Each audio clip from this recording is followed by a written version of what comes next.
देखिए, ये तो समय ही बताएगा, वक्त बताएगा, लेकिन हम लोग का तो प्रयास जरूर है कि हम लोग अपने जो निर्धारित तिथि है उसी पर कर लें। अगर कोई विशेष परिस्थिति उत्पन्न होती है, जैसे आपने बताया कि निर्वाचन के कारण से लॉ एंड ऑर्डर का प्रॉब्लम हो सकता है वहाँ जिलों में, या उनकी अन्य व्यस्तता हो जा सकती है, तो वैसी स्थिति में परीक्षा की तिथि परिवर्तित किया जाएगा। लेकिन अमूमन वैसा लगना नहीं चाहिए। जैसे मैंने आपको बताया कि 7 और 16 और 17 जैसे एग्जाम का डेट होगा, 7 मार्च, 16 मार्च, 17 मार्च। तो ये इसीलिए है कि 7 मार्च तो खैर पहले ही है, 16 और 17 मार्च जो है वो सैटरडे और संडे है। तो उम्मीद की जाती है कि वो उस दिन व्यस्तता कम होगी लोगों की और हम लोग परीक्षा करा लेंगे।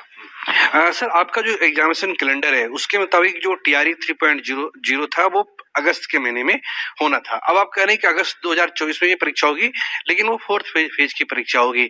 सर, क्या ये आपको जो सर ये आपके पास जो जानकारी आई कि परीक्षा लेनी है, ये डेवलपमेंट सर कैसे हुआ और आप इस निर्णय तक कैसे पहुंचे कि नहीं परीक्षा अब लेनी ही मार्च के महीने में 3rd फेज की?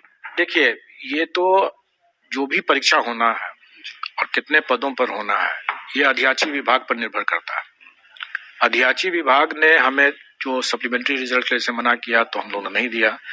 अधियाची विभाग ने उसके बदले में एक पूरक परीक्षा समझ लीजिए, वो करने के लिए कहा कि आप इतने पदों का आप पूरे परीक्षा लीजिए, तो हम लोग उसकी पूरी परीक्षा ले रहे हैं। सर, इस बार भाषा को लेकर क्या रहेगा? थोड़ा मतलब जो लिटरेचर का जो अंक आता है, क्या उसको लेकर पिछली बार रिजल्ट के बाद बीच में कोई नियम बदल दिया गया था कि उसकी मान्यता नहीं रहेगी, इसको लेकर क्या कहना चाहेंगे?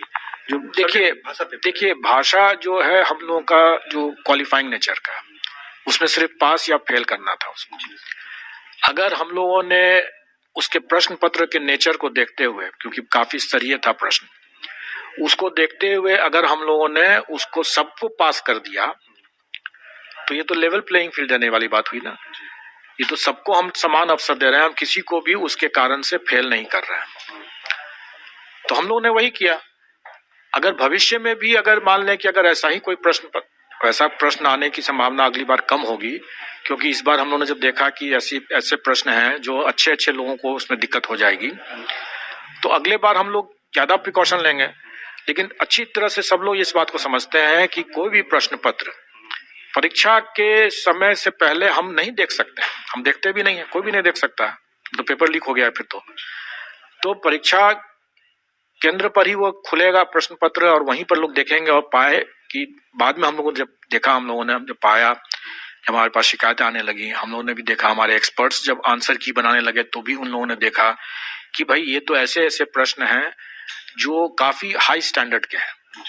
जबकि हम दूसरी ओर हमारे जो क्वालिफाइंग नेचर का यह है पेपर है या यह क्वेश्चन होना था, अगर कोई मैथ्स का या हिस्ट्री का या ज्योग्राफी का कोई टीचर है, कैंडिडेट है, या उसको टीचर बनना है, तो स्वाभाविक है कि उसको मैथ्स में ज्यादा उसकी विद्वता होनी चाहिए ना, उसका मेरिट ज्यादा मैथ्स में होना चाहिए। उसको तो हिंदी जो है या उर्दू है, जो भी भाषा है, वो भाषा उसको इतना होना चाहिए कि वो मैथ्स ठीक से पढ़ा सके। उसके लिए उसको हिंदी के विद्वता होनी उसकी जरूरत नहीं है, जबकि प्रश्न का जो स्तर था वो काफी ज्यादा था। और इसीलिए एक तरह से आप समझें कि हम लोगों ने सबको बोनस नंबर दिया या सभी को पास कर दिया। जैसे तो सबको पास किया, इसलिए कोई इसमें लेवल प्लेइंग फील्ड ही रखा गया। सर, एक है कि एक तरफ आप परीक्षा तारीखों की घोषणा कर रहे हैं, दूसरी तरफ जो STT परीक्षा है उसके फॉर्म भरे जा चुके हैं, तो हम क्या मान के चले जो STT अपेयरिंग छात्र हैं, क्या उनको इस परीक्षा में बैठने का मौका मिलेगा? देखिए, हम लोग के पास में अपियरिंग कैंडिडेट्स के लिए उनको मौका देने के बारे में कोई अभी निर्देश जो है वो विभाग से नहीं आया है। और हम लोग अपने जो स्टैंडर्ड प्रोटोकॉल हमारा जो है उसके हिसाब से आवेदन की अंतिम तिथि तक कोई भी आवेदक जो है, अभ्यर्थी जो है, पात्रता रखते हैं तभी तो उनका मान्य होगा। जो पात्रता नहीं रखते हैं उनका आवेदन गलत हो जाएगा, इसलिए वो नहीं कर सकेंगे। सर, सीटों को लेकर क्या रहेगा? कुछ संभावित अगर आपके पास आंकड़ा हो, 50 से 60, 70, 80 हजार के बीच कितना? देखिए, इतना मैं इसके बारे में कोई आधिकारिक सूचना तो नहीं दे सकता हूं, क्योंकि मेरे पास है भी नहीं वो सूचना। अभी विभाग भी अभी उसको कंपाइल ही कर रही है, लेकिन इतना तो स्पष्ट है कि संख्या अच्छी खासी होनी चाहिए, नहीं तो शायद इस परीक्षा लेने की आवश्यकता नहीं पड़ पड़ती। सर, एक आखिरी सवाल ये है कि सर आप आयोग के चेयरमैन रहे हैं। 2 लाख से ज्यादा बहाली सर आपके माध्यम से हुई, आपके हस्ताक्षर से हुई, शिक्षा विभाग के निर्देश पे हुई। सर पूरी बहाली ट्रांसपेरेंट रही।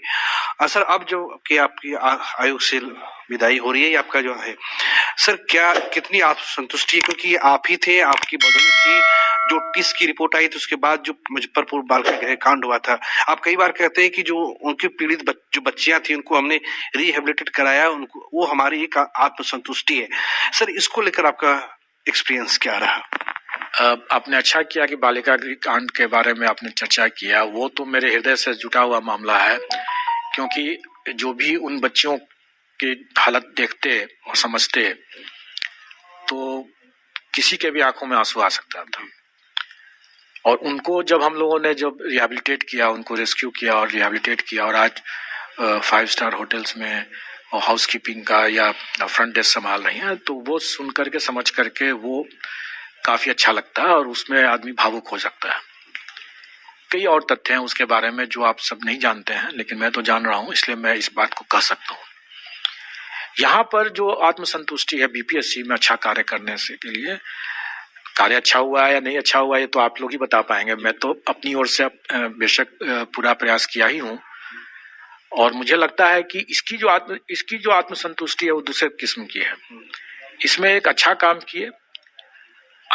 किए, चाहे वो उतना ज्यादा उसमें हृदय न हो जितना जो भावुकता वाली बात जो आप बता रहे हैं वो बालिका गृह कांड से है, लेकिन इसमें हम लोगों ने एक अच्छी रणनीति अपनाते हुए, एक पारदर्शिता बरतते हुए, और जो इसको पटरी पर लाने वाली जो बात कह रहे हैं उसका संतोष तो जरूर है कि अब हम और उसी संतोष और उसी कॉन्फिडेंस को ध्यान में रखते हुए ही तो हम ये कह पा रहे हैं।